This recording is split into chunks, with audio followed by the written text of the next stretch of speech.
सभी साथियों को नमस्कार, सुप्रभात, गुड मॉर्निंग। स्वागत है आप लोगों का आपके अपने YouTube चैनल एक्सीलेंट क्लासेज में। आइए साथियों, हम लोग आ चुके हैं आधुनिक भारत वाली क्लास में मेरे भाई, है ना। ये थोड़ा सा अल्टरनेट क्लास आ रहा है, रेगुलर नहीं हो पा रहा है। चिंता मत करिए, रेगुलर भी हो जाएगा। हम लोग पढ़ लिए थे डचों के बारे में। हमने ये देखा था कि यूरोपियंस भारत क्यों आ रहे हैं, कब आ रहे हैं, पहला भारत आने वाला कौन था, क्या भारत गुम हो गया था। तो इन सब बातों को हमने देख लिया था। फिर हमने ये देखा कि सबसे पहले आने वाले कौन होंगे, तो पुर्तगाली लोग होंगे। उनमें भी कौन होगा, वास्को डी गामा। कहाँ पे आएगा, तो कालीकट बंदरगाह केरल में आएगा। कब आएगा, तो 1498 में आएगा। माल खरीदेगा, बेचेगा, और बेचने के बाद क्या होगा, सारे खर्चे काटने के बाद उसे 60 गुना फायदा होगा। 60 गुना का मतलब 6000% का फायदा होगा। इस बात को ध्यान रखेंगे। इसी को देख के पूरी, है ना, यूरोप में होड़ मच जाती है कि हम चलेंगे हम चलेंगे। तो होता क्या है कि पहले जो पुर्तगाली लोग हैं वो लोग आते हैं और आके पूरा भारत का जो दक्षिणी भारत है वहां पे वो अपना साम्राज्य बढ़ाने लगते हैं।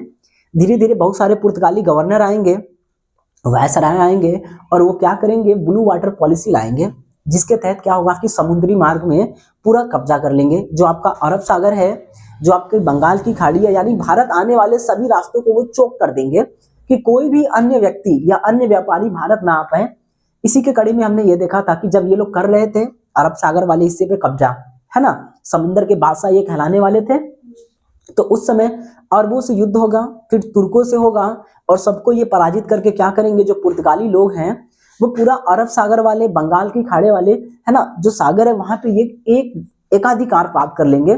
अब बंगाल की खाड़ी से होगी ये सुमात्रा पहुंचेंगे। सुमात्रा आज के डेट में इंडोनेशिया।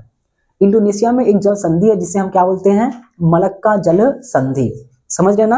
और वहीं पे मलाया प्रायद्वीप पड़ता है, इस बात को भी ध्यान रखेंगे। तो मलक्का जल संधि को ये चोक कर देंगे वहां पे कि कोई मलक्का के रास्ते भारत ना आए। उसके बाद जो आपका बोस्फोरस जल संधि है, वाबुल मंडे है ना, या जो अरब सागर वाला इलाका है, जो लाल सागर वाला है, वहां पे चोक कर देंगे। केवल एकमात्र रास्ता बचेगा जो आपका मेडागास्कर होके आएगा। समझ रहे ना, हिंद महासागर के होते हुए। अच्छा, उसके बाद जो भी लोग आएंगे इनसे परमिशन लेंगे। बिना परमिशन कोई आ गया तो ये पानी में ही डुबो के मार देते थे। ये सब परिस्थितियां चल रही थी, लगभग 100 साल गुजर गए।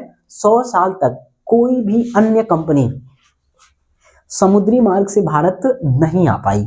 इसी बीच में क्या होगा, एक अंग्रेज आएगा, हमने उसके बारे में देखा था, 1588 में आएगा, लेकिन वो स्थल मार्ग से भारत पहुंचेगा, समुद्री मार्ग से नहीं पहुंचेगा। फिर पूरा 100 साल तक ये राज करेंगे। समझ रहे ना। 1498 यानी आप देख लो, 1500 की शुरुआत से लगा के पूरा 1600 तक।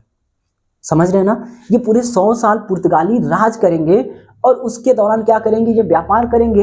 इनका मुख्य केंद्र क्या होगा, तो जो दक्षिण भारत है वहां से जो मसाले हैं और उसके बाद थोड़े बहुत जो अन्य वस्तुएं हैं, सूती वस्त्र हो गए, इन्हें ले जाएंगे और यूरोप में बेचेंगे।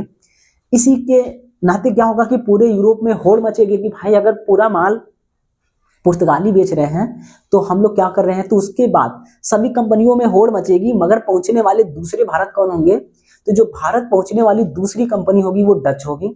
हमने ये भी देख लिया था कि डच कंपनी आई थी। तो डच आएगी तो कोई लोग भारत डायरेक्ट नहीं आ सकते, क्योंकि जो समुद्र के आसपास का इलाका है वो कंट्रोल में किसके है, पुर्तगालियों के। तो जब पुर्तगालियों के कंट्रोल में है तो पुर्तगाली, उस जमाने में ये लोग इतने गंदे होते थे, जैसे आज भी लोग बड़े अच्छे थोड़ी हैं, आज भी तो गंदे ही हैं, कि अगर हम व्यापार कर रहे हैं और कोई और व्यापारी आ गया तो उसको निपटा दिया जाता था, उसको मार के उसी समुद्र में डुबो देते थे। समझ में आया। तो अब क्या होगा, ये जो डच आए थे तो डच सीधे भारत ना जाके कहाँ गए थे, तो इंडोनेशिया में। इंडोनेशिया में उस इलाके में गए थे जहां पर पुर्तगाली लोग नहीं थे। तो छोटी सी बस्ती बनाएंगे, उसके बाद इंडोनेशिया से पुर्तगालियों को भगाएंगे, कौन, डच लोग। भगाने के बाद क्या होगा कि पूरा का पूरा इंडोनेशिया में ये लोग कब्जा कर लेंगे। समझ रहे ना। तो जब इंडोनेशिया में कब्जा हो गया किसका, डचों का, तो अब डच लोग कहाँ जाना पसंद करेंगे, भारत। क्योंकि सबकी नजर में क्या था, भारत। जैसे आज की डेट में क्या है, अभी ये ट्रम्प हुआ, मर गया, समझो, ट्रम्प मर जाए, खत्म हो जाए, तो लोग फिर से अमेरिका की ओर रुख करेंगे। क्योंकि अभी ट्रम्प आया है तो पूरी दुनिया में तबाही मचा दिया है, सैंक्शन सैंक्शन बोल के। इसके पहले क्या था, हर व्यक्ति का सपना होता था यूएस जाना है ना, मतलब यूएस चले गए तो मोक्ष मिल जाएगा, ऐसा कुछ फीलिंग है आज के डेट में। उस जमाने में लोगों में फीलिंग होती थी कि अगर हम भारत पहुंच जाएंगे ना तो हम माला माल हो जाएंगे। जैसे आज अमेरिका की स्थिति है वैसे ही उस जमाने में भारत की स्थिति होती थी। हर किसी के दिमाग में ये होता था कि किसी तरह हम एक बार भारत पहुंच जाएं, तो हमारी गरीबी खत्म हो जाएगी, हम माला माल हो जाएंगे। तो इसी के चक्कर में बहुत सारी कंपनी आएंगी, मगर डच जो लोग, ये पुर्तगाली लोग हैं, ये क्या करेंगे, सबको रोक के रखेंगे, भारत नहीं घुसने देंगे। समझ में आ रहा है? यानी जो अपना भारत है ना, इस रास्ते से भारत किसी को नहीं जाने देंगे, इधर से भी किसी को नहीं जाने देंगे। तो होगा क्या, सब लोग जाएंगे सीधे इंडोनेशिया। अरे देखो तो ये दिख रहा है क्या, ये गोला दिखा आपको? एको गोला नहीं दिखा, ये भारत दिखा? चलो ठीक है यार, थोड़ा सा ऊपर बनाना था। अब आएंगे सब लोग इंडोनेशिया। हाँ हाँ, इंडोनेशिया में आएंगे कौन? डच लोग। याद रखेंगे, डचों की कंपनी कब बनेगी? तो 1602 में। समझ रहे हो ना? अंग्रेजों की कंपनी ईस्ट इंडिया कंपनी कब बन रही है? तो देखो 1600 में बनती है, वैसे 1599 में बनी थी ये। समझ रहे हो आप? और 1600 में रानी के द्वारा इसे मिल जाएगा अनुमति 15 वर्षों के लिए। इस बात को ध्यान रखेंगे। तो कंपनी बन किसकी रही है? पहले अंग्रेजों की, लेकिन वो भारत नहीं पहुंचेगी। भारत कौन पहुंचेंगे? डच पहुंचेंगे। तो अगर कभी पूछ ले कि डच वाली कंपनी पहले बनी थी या अंग्रेजों वाली यानी ब्रिटिश ईस्ट इंडिया कंपनी बनी थी, तो इसको ध्यान रखेंगे, पहले बनी तो ब्रिटिश वाली थी, मगर कहां पे? ब्रिटेन में। समझ में आया ना? लेकिन जो डच वाली है वो बाद में बनेगी और बाद में बन के पहले आ जाएगी भारत। तो ये लोग आएंगे कहां पे? ये इंडोनेशिया वाले इलाके में। और फिर इंडोनेशिया से यहाँ पे जो होंगे पुर्तगाली लोग, इनको हरा के फिर ये घुसेंगे कहां पे? तो आंध्र प्रदेश में, मसूलीपट्टनम वाले इलाके में। ये सब घटनाओं को हमने देख लिया था।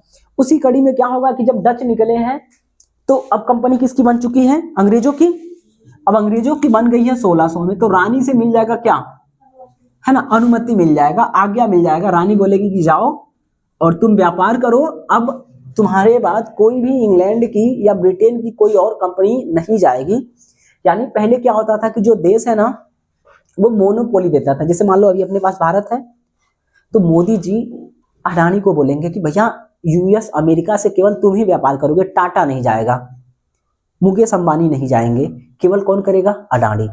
अंबानी को बोल दे कि भैया तू ऑस्ट्रेलिया से ही व्यापार करेगा, ऑस्ट्रेलिया में कोई और नहीं जाएगा।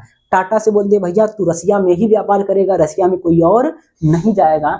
तो पहले ऐसा ही होता था, जो देश होता था ना वो केवल एक कंपनी को दूसरे देश में बेचती थी, दो कंपनियों को इसलिए नहीं बेचती थी क्योंकि आपस में ही जब कंपटीशन होगा तो रेट डाउन हो जाएगा, और जब रेट डाउन हो जाएगा तो प्रॉफिट कम होगा। तो इसीलिए एक देश में केवल एक देश की एक ही कंपनी जाती थी। अगर किसी को लगता है कि हमको भी भारत में जाना चाहिए, व्यापार करना है, तो वो क्या करेगा? उसी कंपनी में शामिल हो जाएगा, कुछ शेयर खरीद लेगा। समझ लो ना, पार्टनरशिप अभी हम लोग पढ़े हैं। तो उसी का कंपनी का क्या बन जाएगा? पार्टनर। तो बनेगी कौन? ब्रिटिश ईस्ट इंडिया कंपनी, अंग्रेजों वाली बन जाएगी। बाद में बनेगा डचों वाली, डच वाले पहले पहुंच जाएंगे भारत, इस बात को ध्यान रखेंगे। इसी बीच क्या होगा कि जब डच पहुंच गए हैं तो भैया हल्ला हो जाता ना कि डचा लोग पहुंच गया, तू लोग क्या कर रहा है भाई, इतना दिन से कंपनी पहले बनाए हो और काम डच वाले पहले कर लिए हैं। तो अब एंट्री कौन मारेंगे? अंग्रेज। अंग्रेज मारे चाहे दुनिया का कोई भी व्यापारी मारे, इधर से लॉक है, इधर से पुर्तगाली किसी को नहीं घुसने देंगे, चाहे वो अपने आप का कितना भी बड़ा तुर्रम खान क्यों ना हो। तो अब अंग्रेज भी आएंगे तो कहां जाएंगे? सबका ठिकाना है इंडोनेशिया। तो अंग्रेज आएंगे, इंडोनेशिया जाएंगे। अब इंडोनेशिया जाएंगे तो इंडोनेशिया में तीन पार्टियां, पुर्तगाली पहले से, फिर कौन है? डच, और आ गए अंग्रेज। भाई मारकाट होगा कि नहीं होगा? अब मारकाट होगा तो क्या होगा कि धीरे धीरे पहले पुर्तगालियों को निपटाया जाएगा। तो पुर्तगाली निपटेंगे तो डचों का एकाधिकार होगा। अब डचों में अंग्रेजों में लड़ाई होगा तो धीरे धीरे एरिया बढ़ जाएगा कि भाई इलाका हमारा है। जैसे कुत्तों का इलाका नहीं होता है, वो इलाका में कौन दूसरे कुकुर पहुंच गया तो भाई जगह झोझिया को धर लेते हैं। तो वैसे ही इन लोग का था, कुकुरे वाला इलाका था, व्यापारी नहीं थे, ये समझो कुत्तों वाला इलाका था। हमारे इलाका में नजर आए तो एकदम झोझिया मारेंगे, एकदम चिथड़े कर देंगे। तो इसी प्रकार इन लोग का चल रहा था, इस बात को ध्यान रखेंगे। तो हमने डचों को पढ़ लिया है, हमने पुर्तगालियों को पढ़ लिया है, और आज हम क्या पढ़ेंगे? तो अंग्रेजों के बारे में, इतना ध्यान रखेंगे। तो आज का हमारा टॉपिक हो जाएगा मेरे भाई अंग्रेज। अंग्रेज बोले तो ब्रिटिश, ठीक। अब देखो अंग्रेज और ब्रिटिश है ना, दो बातें हैं। अगर हम बात करें ब्रिटिश में, दो बातें आएगा, एक होता है ग्रेट ब्रिटेन, एक ब्रिटेन होगा और एक होता है ग्रेट ब्रिटेन। इसके बारे में कुछ बताओगे क्या? ग्रेट ब्रिटेन एक ब्रिटेन, एक ग्रेट ब्रिटेन। जिससे मान लो अपना भारत है ना, तो 28 राज्य हैं। अब 28 राज्य में कुछ राज्य ऐसे हैं जो समृद्ध हैं, पैसा वाले हैं, तो वो ग्रेट भारत हो जाएगा, ग्रेट भारत, समझ रहे हो। ऐसे ही जो आपका ब्रिटेन है, ये 5 देशों का समूह था, समझ रहे हो ना। अब इसमें भी क्या है कि कुछ देश जो है वो है ना एक ही महाद्वीप में है, ठीक, और दूसरा वाला है दूसरे, जैसे एक ही आइलैंड पे बसे हुए 5 देश हैं और एक पोर्शन यहाँ पे है, समझ रहे हो ना। तो इस पोर्शन को अगर छोड़ दिया जाए पानी का है यार चलिए भाई आइए देखिए, अब कंपनी तो बन चुकी है कहाँ की, ब्रिटेन वाली। तो ब्रिटेन का मतलब इतना ध्यान रखेंगे, ब्रिटेन 2 भागों में बटा हुआ है, एक को बोलते हैं ब्रिटेन, एक को बोलते हैं ग्रेट ब्रिटेन। ब्रिटेन में क्या है, आपके 4 राज्य हैं, 4 प्रांत, जैसे आपका भारत में क्या है 28 राज्य हैं, है ना। ऐसे ही वहां पे क्या है 4 प्रांत, इसको ध्यान रखेंगे। देखिए एक आइलैंड पे आपके बने हुए हैं 3 प्रांत, स्कॉटलैंड, इंग्लैंड और वेल्स, इसको बोलेंगे केवल ब्रिटेन, समझ में आया। स्कॉटलैंड, इंग्लैंड और वेल्स। लेकिन क्या है कि आयरलैंड ये तो अलग से ही टापू है, अलग से ही द्वीप है, समझ लो ना। ये होता था पहले आयरलैंड, लेकिन यहाँ के जो उत्तरी भाग के जो लोग हैं उन्होंने इच्छा जताई कि भैया हम तुम्हारे साथ नहीं रहेंगे, तुम हो गरीब आदमी, हम जाएंगे अमीरों के साथ में, समझ में आया। जैसे पाकिस्तान का जो बलूचिस्तान वाला इलाका है वो यही तो इच्छा जताता है कि भैया हमको भारत के साथ मिला लो, नहीं तो आजाद कर दो, ठीक। जो पीओके वाला है, जो गिलगिट वाला है, वो लोग भी ये चिल्लाते हैं या तो हमको फ्री छोड़ दो या तो भारत के साथ दे दो। तो अब ये लोग करेंगे, अब पाकिस्तान वाला हमारे साथ आने देगा नहीं ना। लेकिन यहाँ का देखो कितना बढ़िया आदमी था, इसने कहा ठीक है तो कब मारेंगे नहीं, हम वोटिंग करवा देंगे। तो जनमत संग्रह करवाए, तो यहाँ के लोगों ने इसके पक्ष में वोट किया। तो ये जो उत्तरी आयरलैंड है वो हिस्सा किसका हो गया, तो ब्रिटेन का। तो जब इसको शामिल कर लेते तो क्या बन जाएगा, ग्रेट ब्रिटेन, इसको ध्यान रखेंगे। एक होता है इंग्लैंड, एक है लंदन, है ना, लंदन ना बोलते हैं, कहाँ गई ना लंदन जीवा का, तो वही वाला लंदन है। तो ये जो लंदन है वो इंग्लैंड प्रांत की राजधानी है। जैसे उत्तर प्रदेश की राजधानी लखनऊ, भारत की राजधानी नई दिल्ली, उसी प्रकार इंग्लैंड की राजधानी लंदन। लंदन कोई अलग से प्रांत नहीं है, ये क्या है, राजधानी है, इतना ध्यान रखेंगे। ये बात समझ में आया। ये कंपनी बन गई है कब, 1599 में। अब 1599 में कंपनी बनी हुई है, तो क्या होगा मेरे भाई, इतना ध्यान रखेंगे, सितंबर 1599 में इंग्लैंड के जो लोग होंगे, समझ रहे ना, वहां का एक मेयर होगा जिसका नाम क्या होगा, मेयर ही नाम होगा उसका, लॉर्ड मेयर, लॉर्ड मेयर। अब ये लॉर्ड क्यों लगा रहे हैं, ये उनके लिए लॉर्ड नहीं है, ये हमारे लिए लॉर्ड है, भगवान मालिक, ये मालिक बने पड़े हैं, भिखारी की औलादे, है ना। तो ये लॉर्ड मेयर होगा, इसकी अध्यक्षता में एक कंपनी बनेगी जिसे क्या बोला जाएगा, governor and company of the merchant of London. Governor लिख दे यहाँ पे, बड़ा लंबा नाम है, governor, governor of the company of the, है ना, क्या है, governor and company of the of merchant of London, उसके बाद है आपका London into the East Indies, समझ रहे हो भैया, इन टू द हिंदी में लिख दो भाई, ठीक, क्या हो जाएगा, east Indies, east Indies, Indies. ये जो हम लोग ईस्ट इंडिया कंपनी बोल देते हैं, उसका पूरा नाम ये है, governor and company of merchant of London in to the East Indies. अब ये गवर्नर शब्द क्यों आया, ये आपके मर्चेंट क्यों आया, क्योंकि कंपनी बनाने का काम कौन कर रहा है, तो एक मेयर नामक व्यक्ति होगा, लॉर्ड मेयर। लॉर्ड लगा है तो समझो ये सरकारी व्यक्ति है। अब ये सरकारी व्यक्ति है, कंपनी बनवा रहा है, तो वो सोचेगा ना भाई कुछ प्रॉफिट तो हमें भी तो चाहिए। तो जा रहे हो जाओ, जैसे अपने यहाँ अडानी का कमाए चाहे अंबानी कमाए चाहे आप और हम कमाए, उसका कुछ हिस्सा तो सरकार को देते ना टैक्स के रूप में। तो यहाँ भी भाई ये बनाएगा कंपनी, कंपनी बनाने के बाद कुछ हिस्सा इसको जाएगा, इसलिए इसका नाम क्या रखा जाएगा, governor and company of the merchant of the London into the East Indies. East Indies का मतलब क्या है कि ये गधे लोग कहाँ पढ़ते हैं, ऊपर की साइड में, और अपन लोग पूरब की साइड में पढ़ते हैं इनके, समझ में आया ना। तो इसीलिए कोई भी कंपनी भारत आएगी तो उसका नाम लास्ट में ईस्ट इंडिया, ईस्ट इंडीज ऐसे ही होगा, समझ रहे ना। कोई भी कंपनी आएगी तो ईस्ट इंडिया अथवा ईस्ट इंडीज होगा। अब इसी को बोलते हैं ईस्ट इंडिया कंपनी। ये कभी समय था कि भारत को गुलाम की थी, आज ये भारतीय व्यक्ति ने इसे खरीद रखा है, समझ रहे हो ना। तो समय है, कभी किसी का चलता है, कभी किसी का चलता है। अब ये बनेगा, बनने के बाद क्या होगा मेरे भाई, कब बनेगा, तो सितंबर 1599 में। कब बनेगा, सितंबर 1599 कंपनी बन गई है। कंपनी बनी है तो व्यापार के लिए सरकार से मान्यता लेनी पड़ेगी। अब अडानी अंबानी चाहे हम और आप कोई भी मुंह उठा के किसी और देश से व्यापार नहीं कर सकते, क्योंकि कल कोई बात होगी ना तो सरकार बचाने वाली नहीं है, इस बात को ध्यान रखेंगे। जैसे बिना वीजा का, बिना पासपोर्ट का जो लोग किसी अन्य देश में चले जाते हैं, सरकार बचाने नहीं जाती है, इग्नोर कर देती है, हमारे देश का नहीं है, समझ में आया।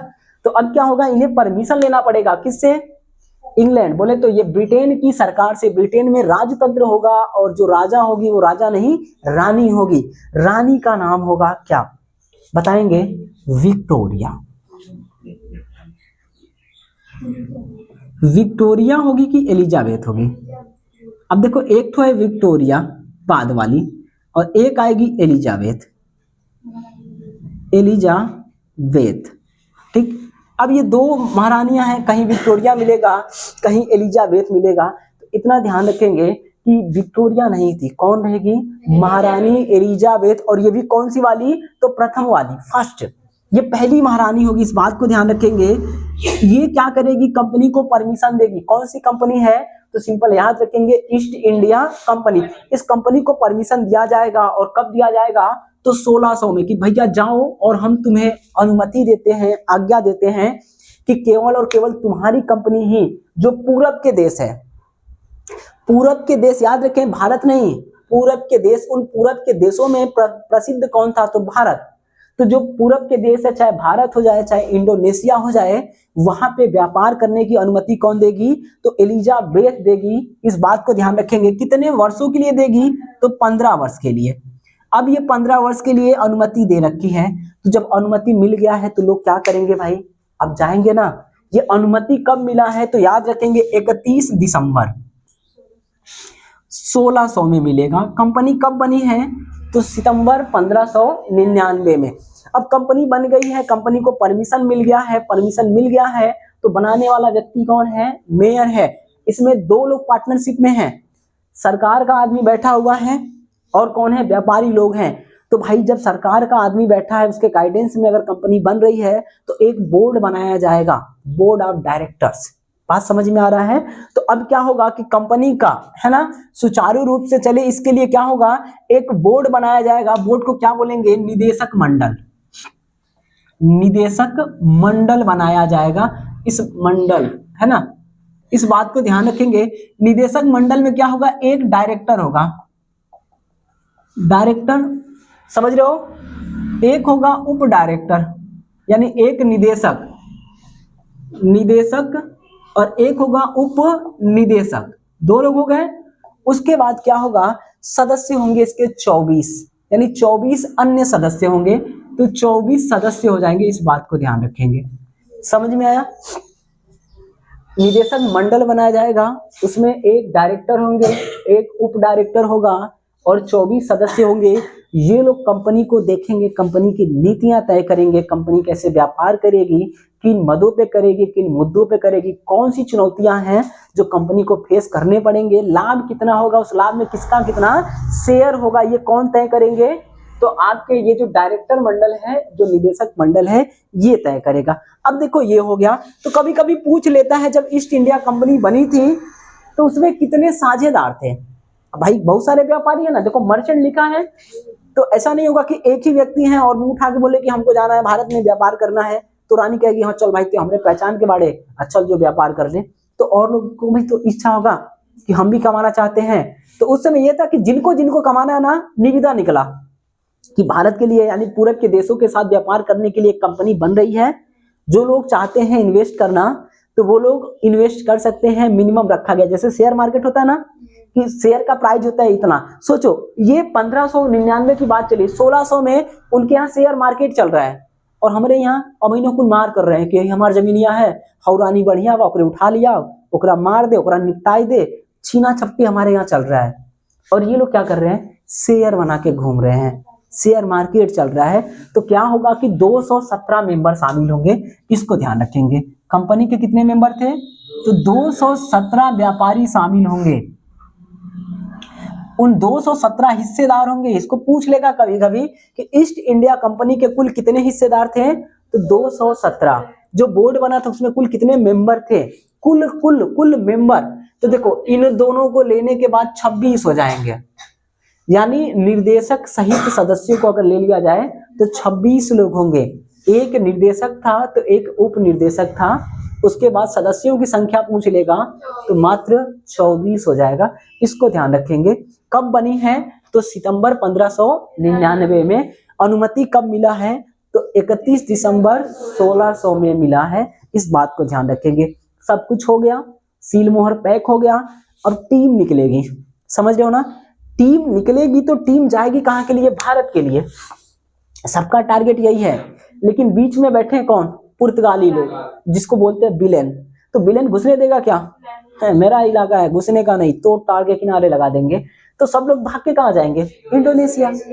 समझ में आया, सब इंडोनेशिया में जाएंगे, फिर इंडोनेशिया से फिर ये इस रास्ते घुसेंगे कहाँ पे, भारत में। इस बात को ध्यान रखेंगे। तो अब यहीं से पूछ लेगा मेरे भाई कि भारत पहुंचने वाला पहला व्यक्ति कौन था, भारत पहुंचने वाला पहला व्यक्ति कौन था। व्यापारी की बात नहीं कर रहे हैं, व्यक्ति के बारे में बात कर रहे हैं। तो भारत पहुंचने वाला पहला जो व्यक्ति होगा उसका नाम क्या होगा मेरे भाई, रॉल्फ फिंच। रॉल्फ फिंच होगा, ये पहला व्यक्ति होगा। कंपनी की बात नहीं कर रहे हैं। ब्रिटेन से या इंग्लैंड से या ग्रेट ब्रिटेन से भारत पहुंचने वाला पहला अंग्रेज कौन था, तो रॉल्फ फिंच था।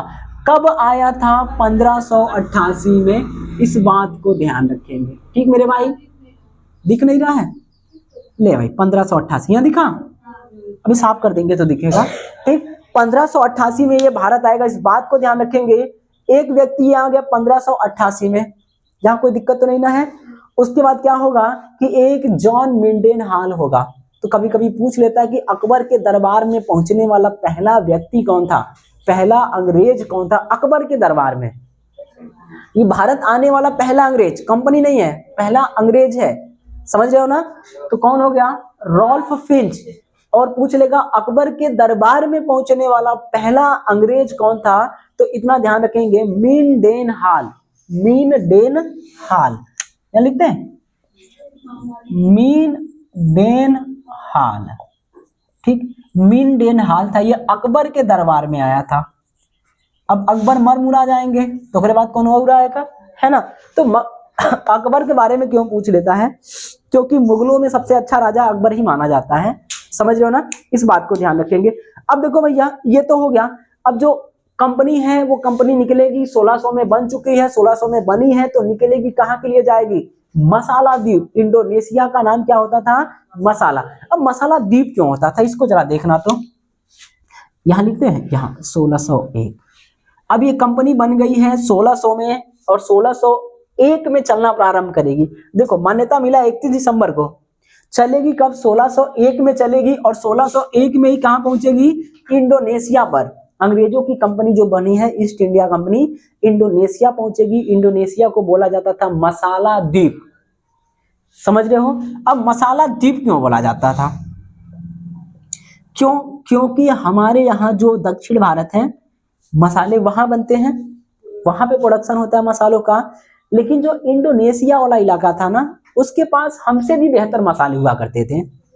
और वो लोग भाई साहब जंगली आदमी, तो हमसे सस्ते माल पे बेच देते थे। जैसे अगर हम बेच रहे हैं 50 रुपया किलो, तो वो बेच देते थे 20-30 रुपया किलो। समझ में आया। तो ये लोग अगर जाते थे यहाँ तो इनको भर भर के मसाले मिलते थे अच्छे क्वालिटी का, इसलिए इसका नाम ही रख दिया क्या, मसाला द्वीप। पूछ लेगा इंडोनेशिया का नाम क्या था, तो मसाला द्वीप या मसाला द्वीप किसे कहते थे? इंडोनेशिया को। मसाला को अंग्रेजी में क्या बोलते हैं? स्पाइस, है ना, स्पाइसेज, मसाले। इतना ध्यान रखेंगे, हो जाएगा भैया। अब देखो ये तो हो गया।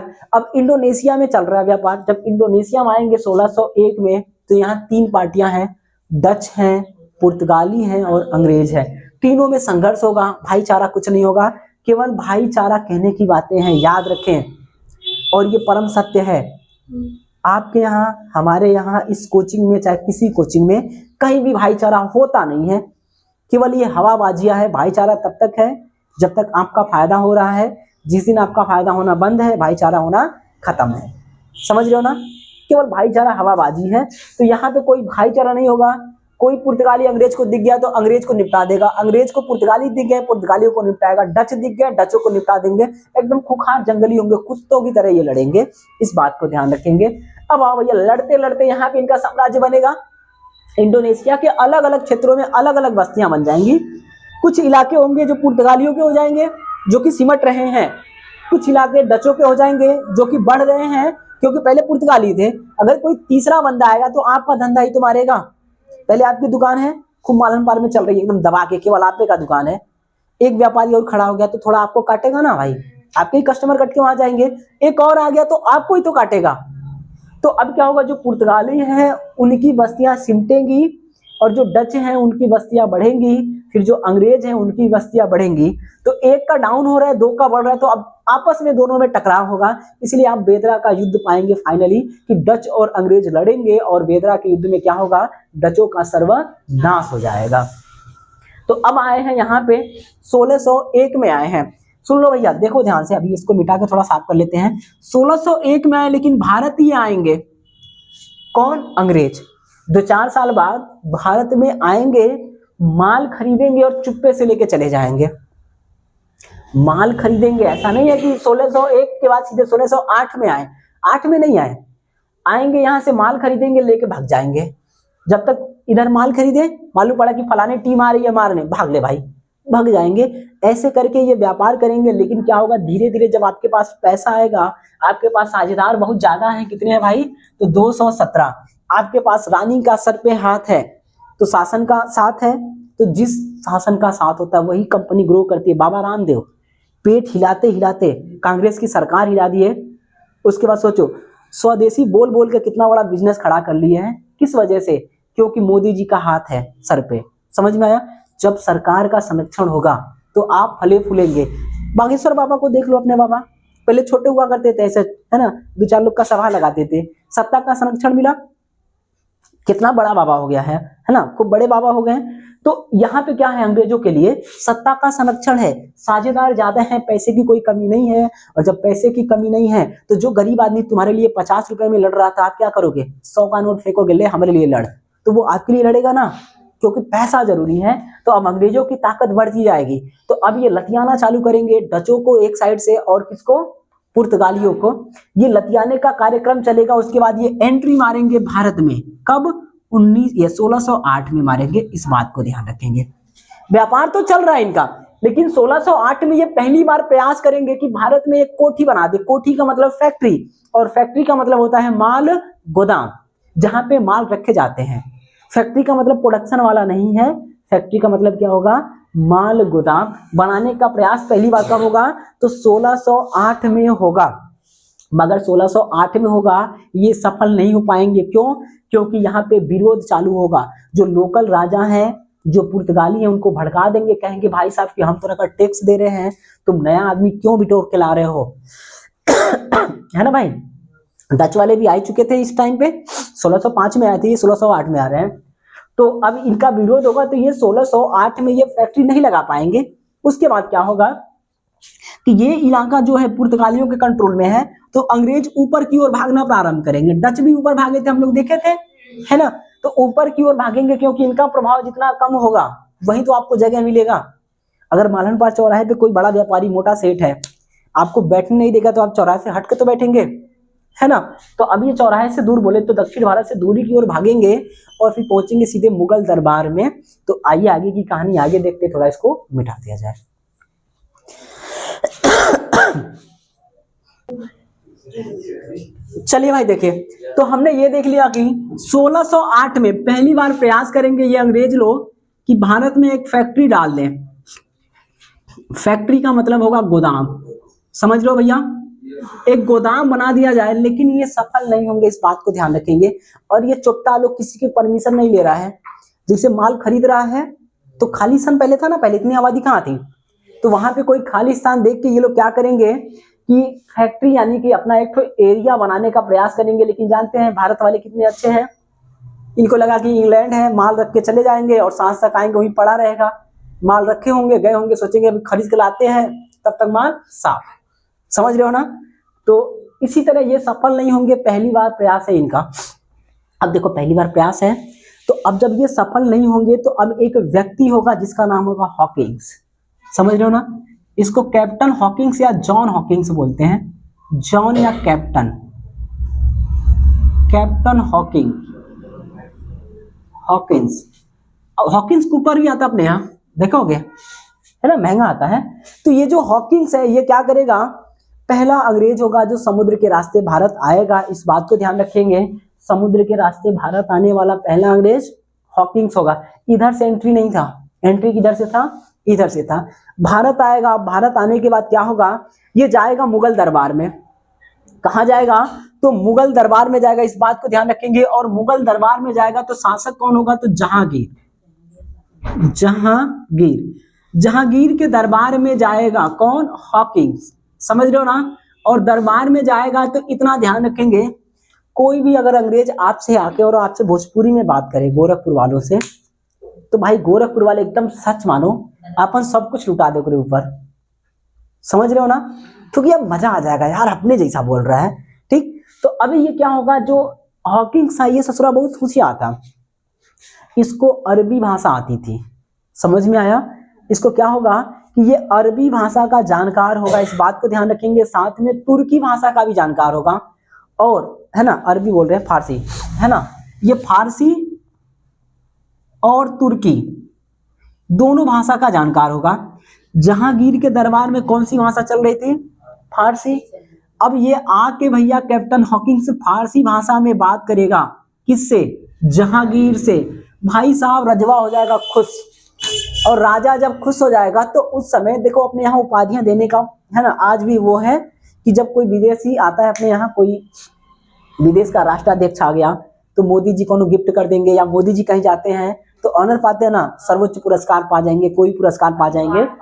तो हाँ, तो अब ये आया है कौन, हॉकिंस आया है जहांगीर के दरबार में। जहांगीर से ये फारसी में बात करेगा, गोरी चमड़ी छिला हुआ मुर्गे की भांति, और इनसे अगर बात करेगा इनकी भाषा में तो ये प्रसन्न होगा ना, है देखो वाइल मुर्गा हमसे बतिया रहा है हमारे भाषा में, खुश हो जाएगा।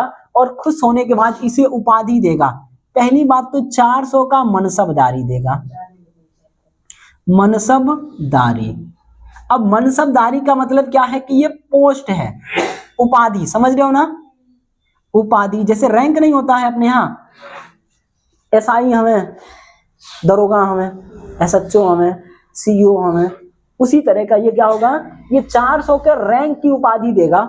और उसके साथ इसे फिरंगी खान, क्या बोलेगा, फिरंगी खान। इसीलिए अंग्रेजों को फिरंगी बोला गया था, फिरंगी खान या इंग्लिश खान कहा जाएगा। समझ रहे हो ना, फिरंगी खान या इंग्लिश खान, इंग्लिश खान कहा जाएगा किसे, तो कैप्टन हॉकिंस को।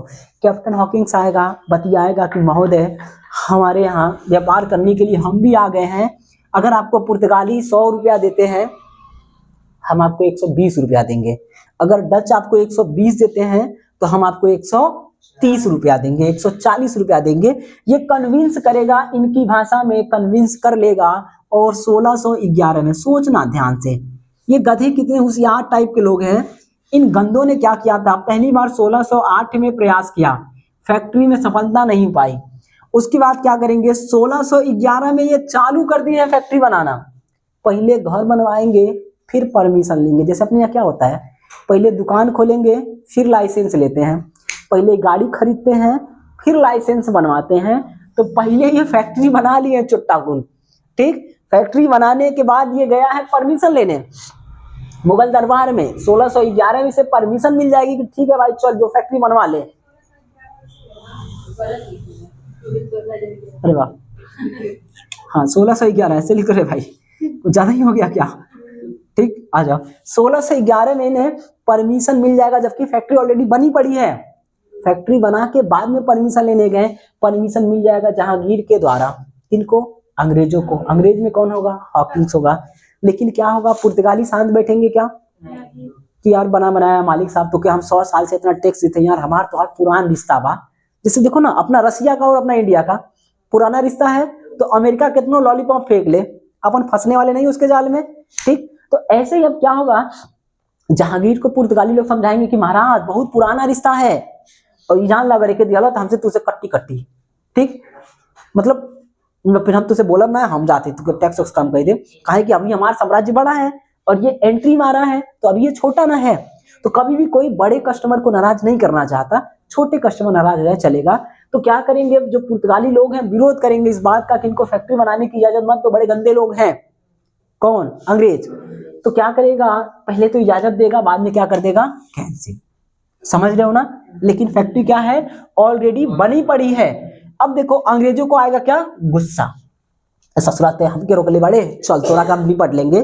तो जब अंग्रेजों को गुस्सा आएगा तो अंग्रेज क्या करेंगे भाई मेरे, लड़ जाएंगे। किन से लड़ जाएंगे? पुर्तगालियों से। कौन लड़ेगा, तो मिंडेन हाल आया था ना थोड़ी देर पहले, तो हाँ मिंडेन हाल, मिंडेन हाल, ये जो गंदा आदमी है ये पुर्तगालियों से लड़ जाएगा। यानी अंग्रेज वीएस पुर्तगाली हो जाएगा, लड़ जाएंगे। और ये लोग अंग्रेज लोग क्या करेंगे, पुर्तगालियों को दौड़ा दौड़ा के मारेंगे, हरा देंगे पूरी तरह से। इस बात को ध्यान रखेंगे। युद्ध कहाँ होगा, तो स्वाली नामक स्थान पे होगा, इसे ध्यान रखेंगे। अब अंग्रेज हरा देंगे पुर्तगालियों को, तो जहांगीर को लगेगा ये दादा ही तो कोई डरपोक रहना का कुल यही से मना करते ससुरा डरपोक है ना। उसको लगेगा कि ये डरपोक थे, इसीलिए ये मना कर रहे थे कि इसको आने मत दो। तो कभी भी याद रखो, अगर आप दर्शक हैं और दो टीमें आपस में लड़ रही हैं तो आप हमेशा किसको पसंद करेंगे, विजेता को। तो अब ये किसको पसंद करेगा, विजेता को। फिर कहेगा ठीक भाई कौन बात नहीं है, जो अब तो फिर से बना ले। तो 1613 में ये फिर से अनुमति दे देंगे कि फैक्ट्री बनाओ, और ये फैक्ट्री कहाँ बनाएंगे सूरत में, इसको ध्यान रखेंगे। ठीक मेरे भाई, तो ये सूरत में फैक्ट्री बनाएंगे कौन लोग, अंग्रेज लोग। कब बनाएंगे, 1613 में। लेकिन ये गंदे अंग्रेज है ना 1611 में ही फैक्ट्री बनाकर बैठे हुए हैं, इस बात को ध्यान रखेंगे। जहां तक कोई समस्या हो तो बता दो भैया। अब देखो 1611 में फैक्ट्री बनाए तो किस इलाके में बनाएंगे, अंग्रेज का एंट्री द्वार कहाँ पे है, यही आंध्र प्रदेश वाला है। आंध्र प्रदेश में एक लोकेशन होता था मसूलीपट्टनम, हम लोग देखे थे, सब लोग यहीं जाते थे, मसूलीपट्टनम या मछलीपट्टनम होता था, है ना। तो सब लोग यहीं जाते थे। तो 1611 में ऑलरेडी यहाँ पे बना के बैठा है।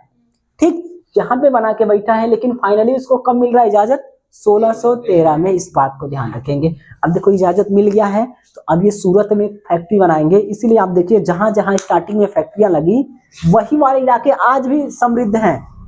समझ लो ना, सूरत में लगा, आज भी सूरत का नाम है। आंध्र प्रदेश के मसूलीपट्टनम, विशाखापट्टनम वाले इलाके में लगा, आज भी वो लोग फेमस है। हमारे यहाँ लगा था बंगाल वाले में, बंगाल फेमस था।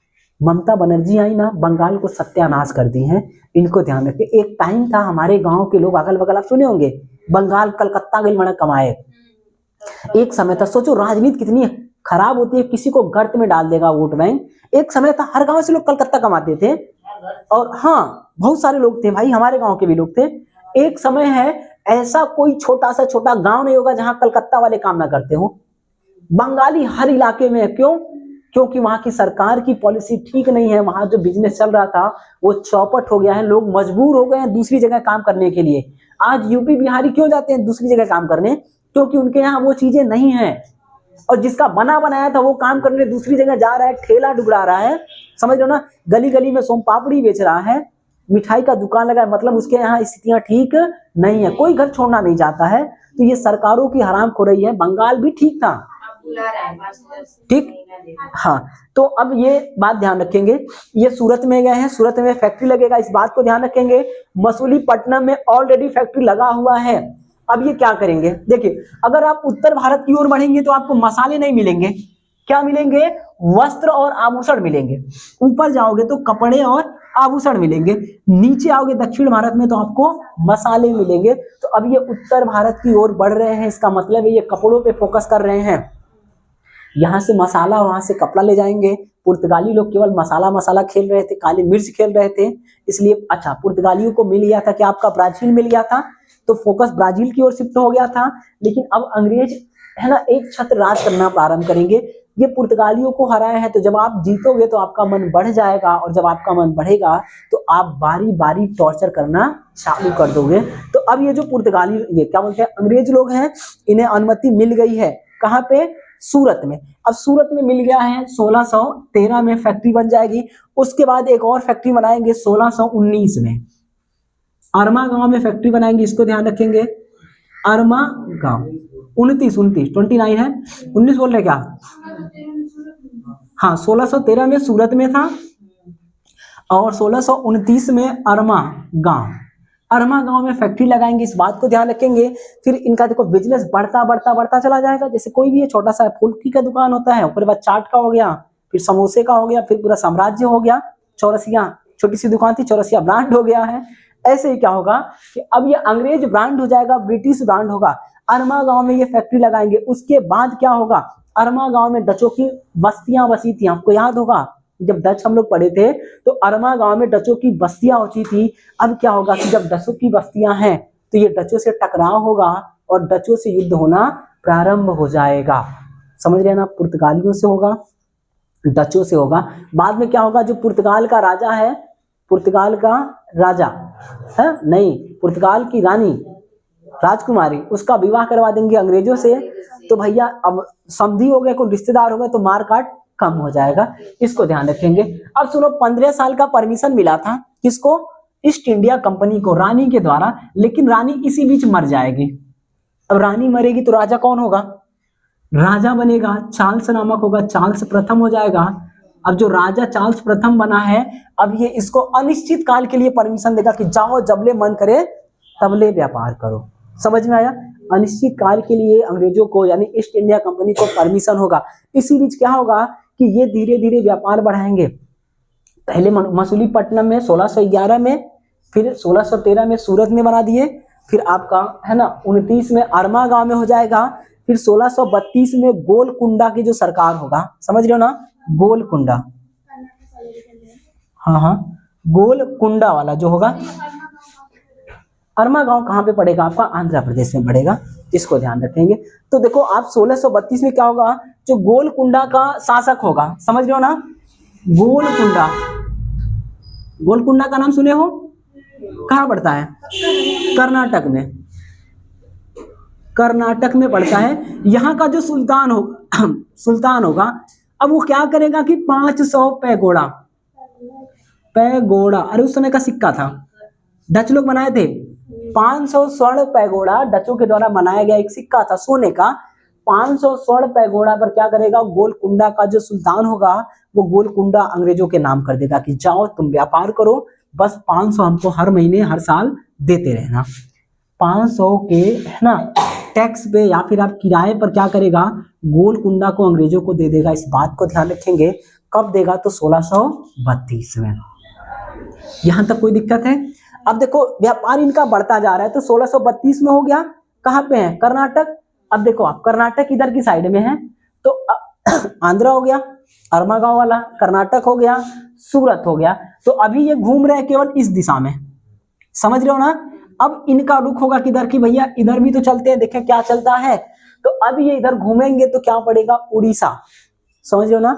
तो ये उड़ीसा में पहुंचेंगे 1633 में, कहाँ लिख दिया जाए, 1633 में उड़ीसा पहुंचेंगे कौन, अंग्रेज लोग। और जो उड़ीसा है, उड़ीसा के बालासोर, उड़ीसा का एक बालासोर तट है, बालासोर कहां पड़ता है, तो उड़ीसा, समझ रहे हो ना।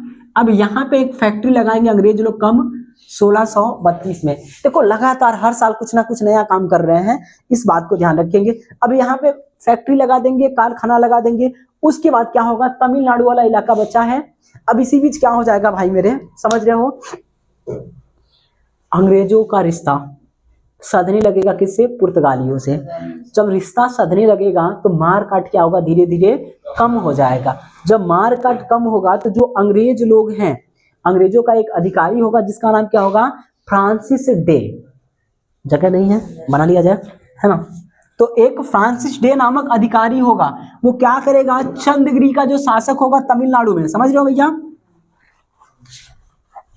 फ्रांसिस डे, फ्रांसिस डे, ये अंग्रेज होगा, ये चंद्रगिरी का शासक, चंद्रगिरी के शासक से, शासक है ना भाई, चंद्रगिरी के शासक से जो मद्रास है, मद्रास बोले तो आज के डेट में जो चेन्नई वाला इलाका है तमिलनाडु, समझ लो ना, तो जो मद्रास है, मद्रास को किराए पर ले लेगा। मद्रास बोले तो आज का तमिलनाडु, तमिलनाडु, ठीक भैया। तो मद्रास का तमिलनाडु किराए पर ले लेगा कौन, फ्रांसिस डे, किससे लेगा, चंद्रगिरी के शासक से। कब लेगा, तो 1639 में, समझ रहे हो ना। इनका एक छत्र राज बढ़ता जा रहा है। राज कैसे बढ़ेगा, जब आपके पास पैसे होगा। देखो ना आज के डेट में हर सेक्टर में कौन है, अडानी अडानी अडानी, कहीं भी जाओगे सीमेंट अडानी का, सरसों का तेल अडानी का, रोड अडानी का, कुछ भी अडानी का। तो कैसे चल रहा है, पैसे से चल रहा है। और हम लोग का तो साला कलमों नहीं है एक ठो कि हमारा कलम हो जाए, समझ रहे हो। तो अब ये ऐसे चलेगा, इनके पास पैसा है, वहां के शासक से पट्टे पर लेगा, पट्टा बोले तो किराया पर, किराए पर है ना, तमिलनाडु को ले लेगा कौन, फ्रांसिस डे। कब लेगा, 1639 को। इस बात को ध्यान रखेंगे। अब 1639 को ले लिया है तो यहाँ पे क्या करेगा, एक किला बनाएगा। किला समझते हो, ऊंची ऊंची दीवालों वाला एक किला। किला को अंग्रेजी में क्या बोलते हैं, फोर्ट। एक फोर्ट का निर्माण कराएगा कौन, तो सेंट है ना जॉर्ज के नाम से एक फोर्ट बनाएगा। फोर्ट का नाम होगा फोर्ट सेंट जॉर्ज। कौन बनाएगा, तो फ्रांसिस डे बनवाएगा। इस बात को ध्यान रखेंगे। ये अंग्रेजों का भारत में पहला किला होगा। फ्रांसिस डे 1639 में चंद्रगिरी के शासक से मद्रास को पट्टे पर लेगा। पट्टे पर लेने के बाद क्या करेगा, एक किला का निर्माण कराएगा। किले का नाम क्या होगा, फोर्ट सेंट जॉर्ज। ये बन के तैयार होगा कब, 1640 में। और अंग्रेजों का ये पहला किला होगा। इस बात को ध्यान रखेंगे, ठीक मेरे भाई। भारत में अंग्रेजों का पहला किला हो गया। अब देखो किला हो गया है, देखना जरा, ये इलाका अंग्रेजों के कब्जे में, तमिलनाडु अंग्रेजों के कब्जे में आ गया, आंध्र प्रदेश अंग्रेजों के कब्जे में आ गया, केरला वाला इलाका में अभी भी बने पड़े हैं कौन, है ना, पुर्तगाली। तो अभी तो रिश्ता उस्ता हो गया कि भाई चल तोरे इलाका में हम ना आई, अब तो उनको उतने में रही जा। लड़की वाले वैसे भी कमजोरी होते हैं है ना। अरे जैसे अपने यहाँ यही मान्यता है ना कि भाई हम लोग लड़की पछ से हैं तो जीवन भर दमना ही है, लड़का पछ के आगे, ऐसा पहले की मान्यता है। आजकल क्या है, लड़की पछ वाले चढ़े पड़े हैं लड़कों पे। कैसे तू कह देला, कोर्ट में घसीट दे तू के ठीक है। तो अब ये लोग ऊपर की ओर रुख करेंगे। ऊपर में कौन है, तो बंगाल वाला रीजन है। तो अब आइए इनको हम अंग्रेजों को ले जाते हैं कहाँ पे, बंगाल वाले रीजन में। चलिए आगे बढ़ते हैं। चलिए भाई, अब देखिए ये है ना किला बना लिए हैं कहाँ पे, तो मद्रास वाले इलाके में। इस बात को ध्यान रखेंगे। अब देखो मद्रास वाले इलाके में किला बन गया है, तो क्या होगा कि 1651 में, सुन रहे भैया, 16, देखो ये क्रम से चल रहे हैं अपन लोग, है ना। 1651 में ये बंगाल के रीजन में जाएंगे कौन, अंग्रेज, क्योंकि उत्तर वाला अब रीजन बचा हुआ है। उत्तर वाले में बंगाल वाला सबसे समृद्ध था। अब बंगाल के रीजन में आएंगे 1651 में। तो जो बंगाल का सूबेदार होता था, सूबेदार नहीं चल रहा भाई, ये तो फंस गया है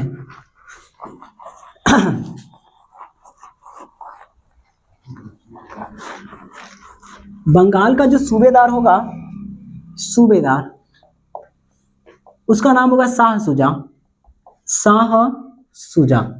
अब ये अंग्रेज क्या करेंगे कि 1651 में जो बंगाल का सूबेदार होगा शाह सुजा, शाह सुजा से 3000 रुपए में, समझ लो ना, 3,000 रुपए।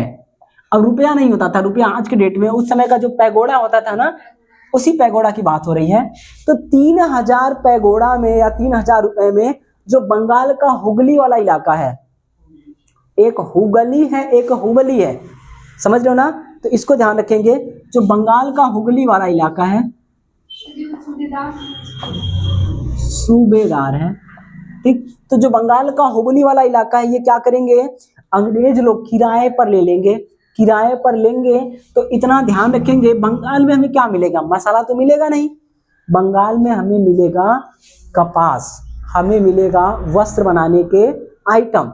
तो वस्त्र बनाने के जो कच्चा माल है वो हमें बंगाल में मिलेगा, और ये किराए पर लेके वहां पे कारखाना डालेंगे। कपड़ा खरीद ले जाओगे महंगा पड़ेगा, एक काम करो वही कपड़ा यहाँ पे बना लो। तो अंग्रेज लोग क्या करेंगे, बंगाल में कारखाना बनाएंगे, इस बात को ध्यान रखेंगे। अब ये कारखाना है और कारखाने में क्या बनेगा, तो कपड़ा बनेगा, इतना ध्यान रखेंगे। कौन इजाजत देगा, तो सूबेदार होगा बंगाल का, जिसका नाम होगा शाह सुजा। कब देगा, तो 1651 में। कितने रुपए का लेगा वो किराया, तो 3,000 वार्षिक के हिसाब से लेगा, इस बात को ध्यान रखेंगे। अब देखो ये सब चल रहा था, कंपनी लग गई है, कंपनी में प्रोडक्शन चलेगा, तो धीरे धीरे समय बीतेगा और 1661 का टाइम आएगा। जो रिश्ते पक रहे थे वो पक चुके हैं, यानी पुर्तगाल वाली रानी राजकुमारी का विवाह हो जाएगा अंग्रेजों के राजा से, है ना। तो जो पुर्तगाल बोल रहे हैं ना भाई, पुर्तगाली जो रानी होगी, पुर्तगाली राजकुमारी है ना, रानी का विवाह थोड़ी होता है यार, तो विवाह के बाद में रानी बनती है, ठीक। तो जो पुर्तगाल की राजकुमारी होगी, नाम क्या होगा, कैथरीन, इसको ध्यान रखना, कैथरीन मत याद रखना, कैथरीन। अब कैथरीन महारानी का विवाह हो जाएगा कहाँ से, तो जो चार्ल्स सेकेंड होगा, इस बात को ध्यान रखेंगे। तो राजकुमार चार्ल्स सेकेंड। अब चार्ल्स सेकेंड क्यों है, क्योंकि राजा चार्ल्स फर्स्ट था ना, तो जब रजवा मरेगा तो ये राजा बनेगा, तो इसका नाम क्या होगा, चार्ल्स सेकेंड। इसलिए राजकुमार चार्ल्स सेकेंड, जब राजा बन जाएगा तो राजकुमार हट जाएगा और नाम क्या हो जाएगा, चार्ल्स सेकेंड। इसके साथ विवाह होगा, और जब विवाह होगा तो भैया हो दहेज में, बियाह ससुरे कुल पुर्तगाल में भइल, इंग्लैंड में भइल, और दहेज में भारत के मुंबई गई। समझ में आया, जैसे होता है ना, जो मंगता जाती होती है वो राजा का गांव बेच देती है, राजा को पता नहीं चलता है। समझ में आया। तो ऐसे ये क्या करेंगे, दहेज के रूप में, शादी होने के बाद दहेज में ये मुंबई दे देंगे। जो मुंबई, आज की मुंबई है, मुंबई पहले बॉम्बे होता था, समझ रहे ना। मुंबई दहेज में दे देंगे, किसको, राजा को। और राजा को दहेज में मिला तो राजा क्या करेगा, वापस ईस्ट इंडिया कंपनी को दे देगा। ईस्ट इंडिया कंपनी कहेगा हम थोड़ी जाएंगे यार, हमारे तो कंपनी है, ले कंपनी वाले तू लोग चलाओ, मुंबई में तुम्हारा शासन होगा, इस बात को ध्यान रखेंगे। तो 10 पौंड, और कितने सस्ते में देगा, तो राजा किराया लेगा, सरकार टैक्स लेती है हर बात का, 10 पौंड वार्षिक किराए पर देगा, इसको ध्यान रखेंगे। समझ रहे हो ना। ये चार्ल्स सेकेंड मुंबई को दे देगा 10 पौंड में, दहेजे मिला और दहेजे का माल दे दिया। अब मैं यहाँ दहेजे का गाड़ी किसी को दे दो, घर में घुसने नहीं देगी, मजाक नहीं बोल रहे हैं, हाँ तुम दे दो किसी को, हिम्मत हो तो दिखाओ, उसके पापा ने दिया है।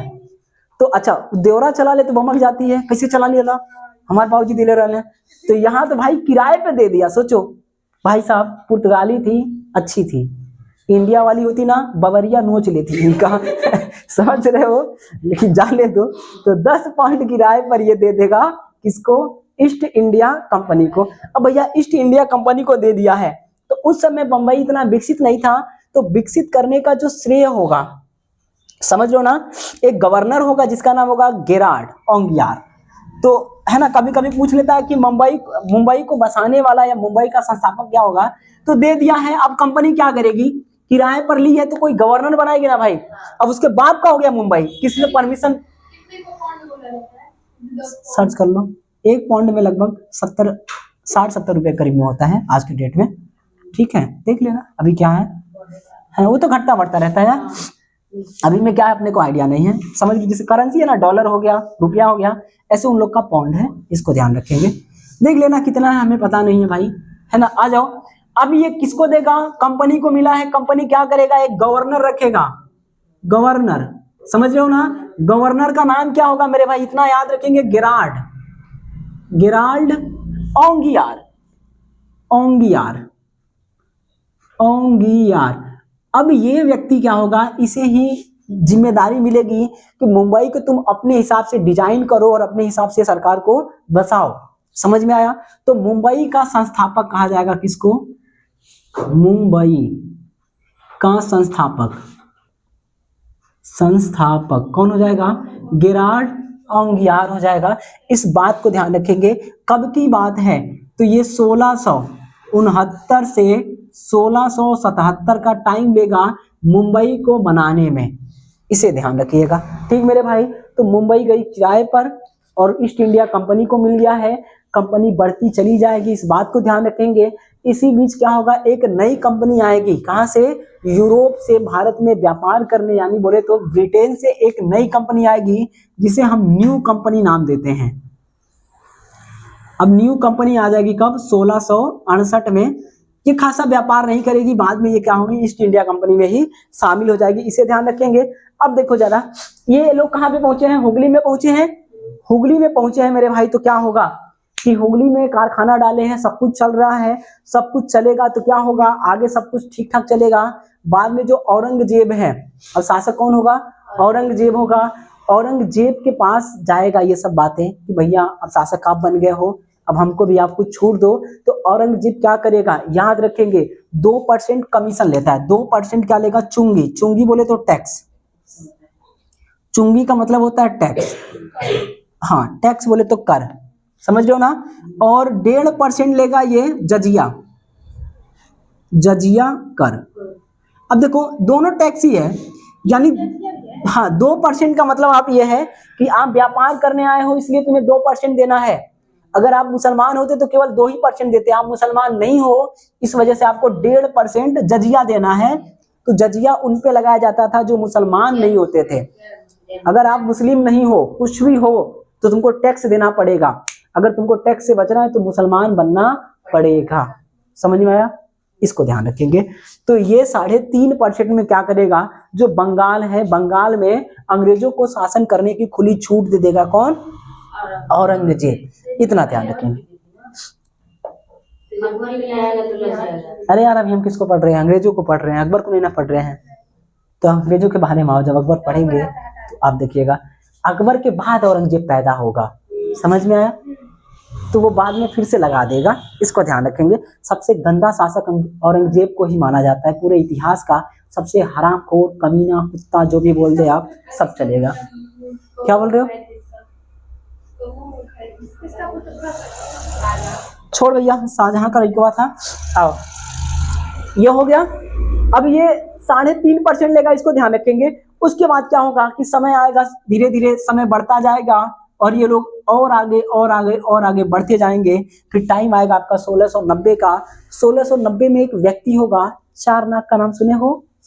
हाँ, जॉर्ज चारनाक, जॉर्ज या जॉब, कहीं कहीं जॉब मिलेगा, कहीं कहीं जॉर्ज मिलेगा। चारनाक, चारनाक, अरे चारनाक नहीं है, वो चारनाक उसका नाम है। समझ रहे हो ना? अब ये क्या करेगा, 1690 में जो बंगाल का शासक होगा उससे 3 इलाके लेगा। समझ रहे हो ना? एक इलाका लेगा सूता नामी, सूता नामी। दूसरा इलाका ये लेगा काली कटा, जिसको कलकत्ता बोलते हैं आज के डेट में, काली कटा।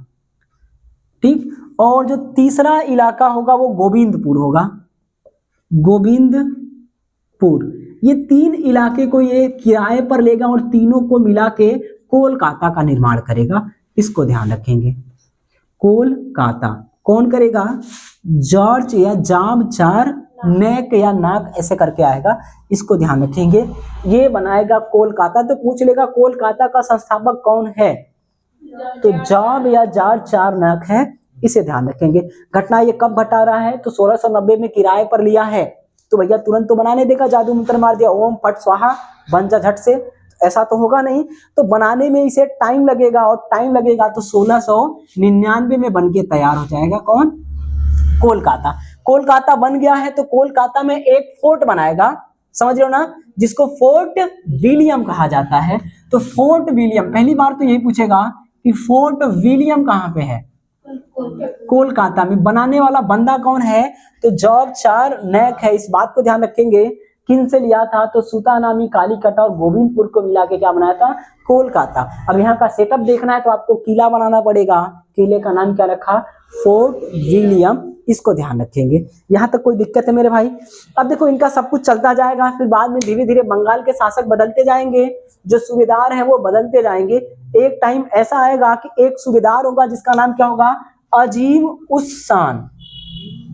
हाँ, अजीम उस शान। ये है मुसलमान, इसलिए इनका नाम है ऐसा। ठीक है, अजीम अजीम उस शान नामक एक सूबेदार होगा। कहाँ का? बंगाल का होगा। समझ रहे हो ना? अब ये जो देखो शाह सुजा गया, अब कौन आएगा? अजीम उस शान। अब ये क्या करेगा कि भैया खुली छूट दे देगा। समझ रहे हो? खुली छूट की जाओ तो रख, जो मन करना है करो, जो करना है करो, कोई तुम्हें तकलीफ नहीं देगा। बस क्या करो कि हमें हमारी तनख्वाह या हमारा जो कमीशन है वो दे दो। समझ में आया? तो ये खुली छूट दे देगा अंग्रेजों को, और खुली छूट देगा तो पूरी तरह से क्या करेगा? वहां की जो जमींदारी है, वहां जो टैक्स वसूलने का काम है, वो सारा काम किसको देगा? अंग्रेजों को दे देगा। अब देखो धीरे धीरे क्या होगा कि पार्टियां बनती जाएंगी। इसी बीच क्या होगा? फ्रांस आएगा, फ्रांस की एंट्री होगी। फ्रांस की एंट्री होगी तो फ्रांस अपने तरीके से लुभाएगा और अंग्रेज अपने तरीके से लुभाएंगे। तो फिर ये क्या करेंगे? धीरे धीरे कंपनियां आपस में लड़ने के बजाय लड़ाना चालू कर देंगे। जैसे आज की डेट में अमेरिका और रशिया ये खुद नहीं लड़ते हैं, ये दूसरों को लड़ा देते हैं। तो ये जो फ्रांस है ना, और ये जो इंग्लैंड वाले हैं, ब्रिटिश हैं, इन दोनों में कंपटीशन होगा। तो ये क्या करेंगे कि जो राजा है, जैसे मान लो एक राजा के दो लड़के हैं, तो एक लड़का को फेवर फ्रांस वाला करेगा, एक लड़का को फेवर अंग्रेज करेंगे। तो इसलिए करेंगे कि अगर फ्रांस वाले का बनेगा तो फ्रांस के अकॉर्डिंग चलेगा, और अंग्रेज वाले का बनेगा तो वो अंग्रेजों के हिसाब से चलेगा, यानी अंग्रेजों को व्यापार में छूट देगा। तो इसी प्रकार क्या होगा? ये आपस में लड़ते रहेंगे, और लड़ने के क्रम में राजाओं को भी लड़ाएंगे। तो तमाम तरह के युद्ध होंगे, जिनमें आप सुने होंगे कर्नाटक युद्ध के नाम से। धीरे धीरे क्या होगा कि ये बंगाल पे पूरी तरह कब्जा करते जाएंगे। कभी बंगाल के ये अमीन बनेंगे, तो कभी बंगाल के ये कलेक्टर बन जाएंगे, टैक्स वसूली करेंगे, और एक छत्र बंगाल के लोग का राज हो जाएगा। समझ रहे हो? किसका? अंग्रेजों का। फिर बंगाल के जो छोटे छोटे जो शासक होंगे, जो सूबेदार होंगे, समझ रहे हो ना, उनको ये अंग्रेज अपने हिसाब से मनाएंगे, अपने हिसाब से हटाते रहेंगे। धीरे धीरे पूरा भारत इनका कंट्रोल होगा। बाद में क्या होगा? इधर फ्रांसीसी भी आ जाएंगे। फ्रांसीसी आएंगे तो फ्रांसीसी और अंग्रेजों का टकराव होगा। टकराव होने के केस में 3 युद्ध लड़े जाते हैं, जिन्हें आप कर्नाटक युद्ध के नाम से जानते हो। और उन तीनों युद्धों में क्या होगा? अंततः जो फ्रांस की कंपनी होगी उसका पतन हो जाएगा, और भारत में एकमात्र सत्ता बचेगी जिसे अंग्रेजों की सत्ता कहा जाएगा। अभी तक ये जो अंग्रेज थे, समझ रहे हो ना, ये अंग्रेज राज करने के मूड में नहीं थे, केवल है ना ये अपना किसी तरह कमाई करें, ये कंपनी के रूप में थे। लेकिन जब ये देखते हैं कि यहाँ के जो शासक हैं ये ससुरे आपस में लड़ मर रहे हैं, इनको कोई मतलब नहीं है, तो फिर अंग्रेजों के दिमाग में ये आता है कि अगर हम दूसरे के हिसाब से चल रहे हैं, इससे अच्छा है कि हम ही शासन करें, तो सब कुछ मार्केट हमारा हो जाएगा। तो जब ये शासक कमजोर हो जाएंगे, केंद्रीय सत्ता कमजोर हो जाएगी, औरंगजेब मर मुरा जाएगा, तो औरंगजेब के बाद सारे कमजोर शासक आएंगे। तो जब केंद्रीय सत्ता कमजोर, समझो केंद्र सरकार कमजोर हो जाए, मोदी साहब कमजोर हो जाए, तो जो राज्य है वो मन बढ़ाई करेंगे। ममता बनर्जी अलग मन बढ़ाई करेगी, तमिलनाडु वाला अलग करेगा, केरला वाला अलग करेगा, सारे लोग अलग अलग मन बढ़ाई करेंगे, तो देश चल नहीं पाएगा। तो जब केंद्रीय सत्ता, मुगलों की सत्ता कमजोर होती है, तो बंगाल में नए राज्य का उदय होता है, आपने देखा होगा, है ना। उधर बंगाल अलग हो जाएगा, इधर पंजाब अलग हो जाएगा, इधर साउथ के जो राज्य हैं वो अलग हो जाएंगे, सब अलग होंगे। और यही आपका मौका मिलेगा किसको? अंग्रेजों को, कि भैया जब सब अलग हो गए, केंद्रीय सत्ता कमजोर है, तो इससे अच्छा कि हम सीधे ही सेंटर में क्यों ना बैठे। तो अब अंग्रेज क्या करेंगे? अपना दिमाग चलाएंगे, और जहां पे सत्ताएं बदल रही हैं, कभी उसका फेवर करेंगे, पहले उसी को फेवर करेंगे, बाद में उसको ही निपटा देंगे। पहले सत्ता में लाएंगे कि हम तुम्हारे साथ हैं, तुम सत्ता में आ जाओ। सत्ता में आएंगे तो जब सत्ता में इनकी पकड़ बन जाएगी तो उसी को निपटा देंगे। फिर धीरे धीरे करके ये राजाओं को बदलते रहेंगे, सूबेदारों को बदलते रहेंगे, और अंततः क्या होगी? अंग्रेजों की सत्ता काबिज हो जाएगी। भारत में कोई केंद्रीय सत्ता नहीं बचेगी। मराठा भी खत्म हो जाएंगे, मुगल भी कमजोर हो जाएंगे, अब कोई बचा नहीं है। तो अब क्या होगा? भारत में कंपनी का शासन हो जाएगा। तो अब कंपनी का शासन हम बाद में पढ़ लेंगे। अब इसके बाद एक कंपनी बचा हुआ है, फ्रांसीसी कंपनी। उसके बारे में थोड़ा सा पढ़ने के बाद फिर हम अंग्रेजों की सत्ता में देखेंगे। अभी अंग्रेज सत्ता में नहीं है, समझ में आया ना। अभी अंग्रेज कैसे आए हम लोग ये देखे हैं।